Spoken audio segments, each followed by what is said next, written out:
বান্দরবনের পরিস্থিতি জানাতে যুক্ত হচ্ছেন সহকর্মী ক্যামুই অং মারমা। ক্যামুই, সহিংস পরিস্থিতির পর বান্দরবনের আজকের সার্বিক পরিস্থিতি কেমন রয়েছে এবং ওখানে অনেক পর্যটক আটকা পড়ার খবর আসছে, আপনার কাছে কি তথ্য রয়েছে?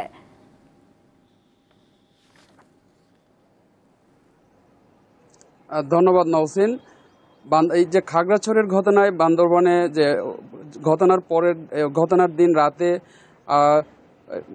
ঘটনার প্রতিবাদে যে বিভিন্ন পাহাড়ি শিক্ষার্থীরা প্রতিবাদ মিছিল করেছে, এর পরের দিন যে স্থানীয় রাজার মাঠ, যে ছোট রাজার মাঠ রয়েছে, রাজার মাঠে বিভিন্ন এলাকা থেকে ছাত্ররা জড়ো হতে শুরু করে, ছাত্রছাত্রীরা। এরপরে যে ওইখান থেকে যে ছোট রাজার মাঠ, সে রাজার মাঠ থেকে মিছিল নিয়ে তারা প্রেস ক্লাবের সামনে যায় এবং সেখানে তারা মিছিল আকারে প্রেস ক্লাবের দিকে যায় এবং প্রেস ক্লাবের সামনে যে যে মুক্ত মঞ্চ রয়েছে, মুক্ত মঞ্চের সামনে তারা প্রতিবাদ সমাবেশ করে এবং সেখানে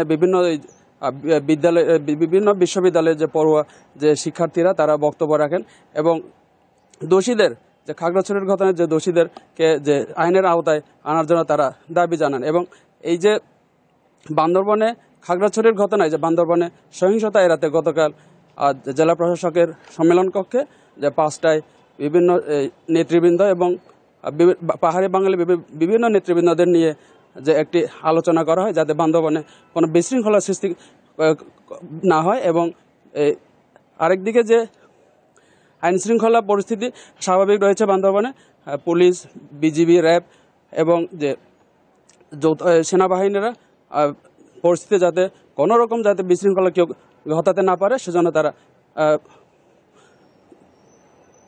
আইন শৃঙ্খলা পরিস্থিতি স্বাভাবিক রয়েছে এবং দূরপাল্লার যে যানবাহন চলাচল করছে এবং দোকানপাটও খোলা রয়েছে। মোটামুটি বলা যায় যে বান্দরবনের সার্বিক পরিস্থিতি স্বাভাবিক রয়েছে। নওসিন, বান্দরবন থেকে জানাচ্ছিলেন ক্যামুই অং মারমা।